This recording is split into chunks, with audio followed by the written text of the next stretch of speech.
Kia ora te whānau e hukaraiti, ko Andrew Rabodei aho.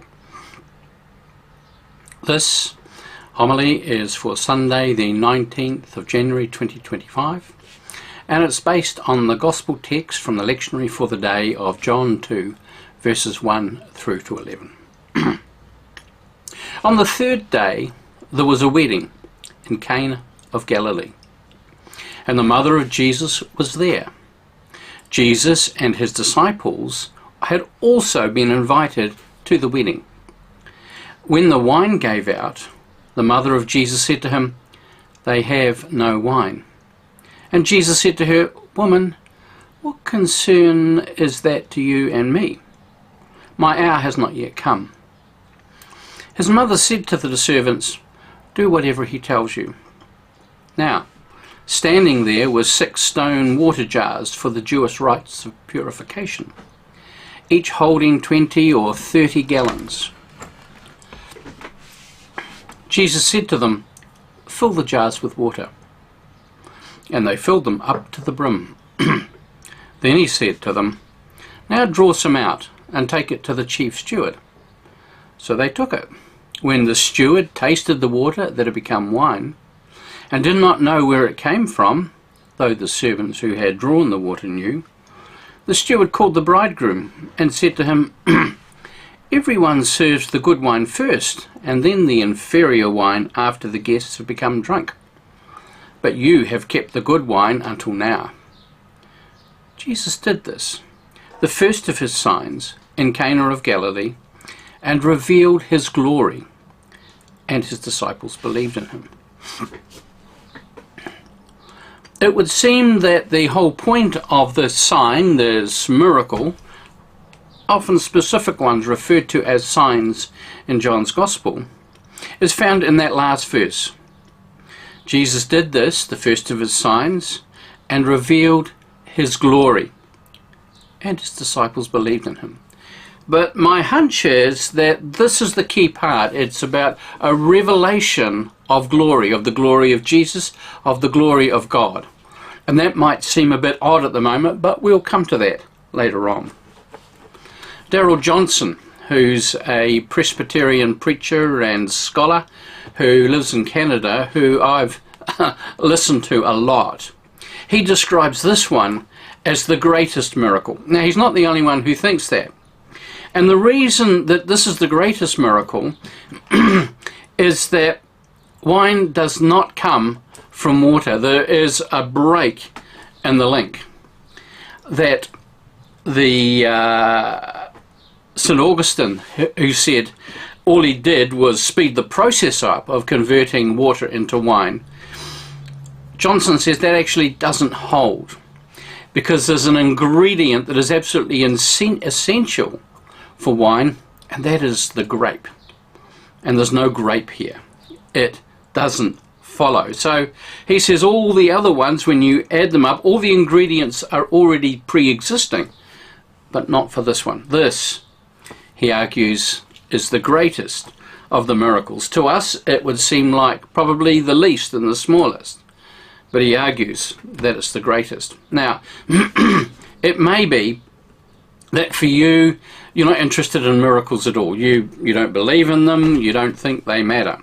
Personally, I come from a different place. I take it pretty much at face value.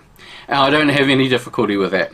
I brought into the whole idea that God appeared in flesh in Jesus. God incarnate. God lived among us for over 30 years and died for my sins. And I've experienced the transformative effect of that. So I don't have any difficulty with him doing whatever miracles he wants to do. But that's not the point. And that's the thing. We can both step back from that and say, okay, the important thing is, what is this telling us? Now, let's just set a bit of historical background here. Nazareth and Cana were kind of sister villages. They weren't far from one another.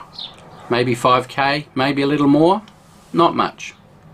And they sat under Sepphoris, which was a large city which does not appear in the New Testament at all. I've said this, if you listened to me before, you'll know I've spoken of Sepphoris. It was a city that was largely built by Herod Antipas as a fortress city at its peak. It had around 100,000 people living in it. And it sat above Nazareth and Cana. It could look down on both of them.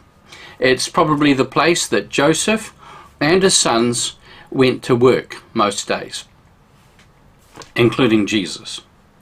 And so we have these two villages, Nazareth and Cana, and there's a kind of rivalry between them. That's why when Nathanael is introduced, he's told about Jesus of Nazareth, he says, can any good thing come out of Nazareth?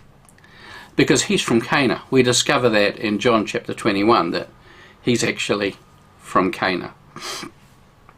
And so there's this rivalry, but there's also clearly a sense of shared family ties. And this is the wedding that they've been invited to. Mary, presumably Jesus' siblings, including Jesus, including his disciples. Now, why his disciples? Now, I suspect this was very much a last-minute thing. Oh, you bring them along as well. Up to 5 of them. William Barclay suggests, and I think he's probably about right. He also suggests, and it's quite interesting, he says there's an early set of prefaces to the Gospels, to the New Testament, called the Monarchian prefaces, which tell us that the bridegroom was no other than John, the disciple, the brother of James, and that his mother was Salome, the sister of Jesus. Now, I'm not saying it's impossible. It's entirely plausible. I've already concluded and have argued that Salome and Mary were sisters, that she was the wife of Zebedee, the mother of James and John, and that they were cousins of Jesus and Jesus' family, as well as cousins, as we know, of John the Baptist. So it's possible that this was a family wedding where everybody knew who it was, and John's not saying. He's the only one, this is the only gospel where this wedding is recorded. He doesn't say it's his, but it could have been. We don't know. And the thing about this is that running out of wine, there's a kind of sense of a deep shame for the family, deep shame for the bride and groom, if they find that what could be up to a 7-day event runs out of the necessaries. And so Mary feels some level of responsibility. And it may have been sharpened by the fact that her eldest son brought 5 hangers-on with him as well, and there may have been more. And so she looks to him to remedy the problem. Now, it may not be that she had any sense that he was going to perform any kind of miracle. It may be, it may not. The reality is that probably for the previous decade she had relied heavily on Jesus. Joseph at some time had died. Jesus then becomes, in a sense, the patriarch of what could have been 9 or 10 children. And so he's responsible. And it's only as he hits 30 that all the responsibility, everybody's either got married or they've moved on, and they're basically, Mary is being looked after, and he knows that he can now move on and start the ministry to which he's called. But for those years, Mary sees Jesus as the fix-it man, the go-to guy, the person who knows what to do and can get things done and gets things fixed. And so she asked Jesus to fix it. Whether she expected what he did or not, I have no idea. Here's the thing, that what he did was remarkable, taking it at face value. We're talking about, if you average out 20 and 30 gallons for each jar, that works out at about 800 bottles of wine, the 750ml bottles that we have today. And it's extraordinary. It's extraordinary in its generosity. And that's part of the story, this sense of lavish generosity to make sure that the celebratory event really happens and goes off with a real fizz. It's not dampened, it's not darkened. Weddings were high points in the lives of villagers. That's why they went on for so long.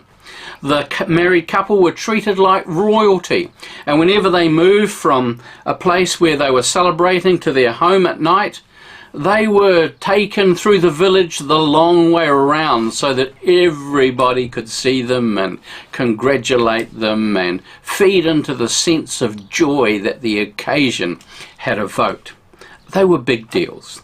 They lifted the sense of a community and brought joy into the life of that community.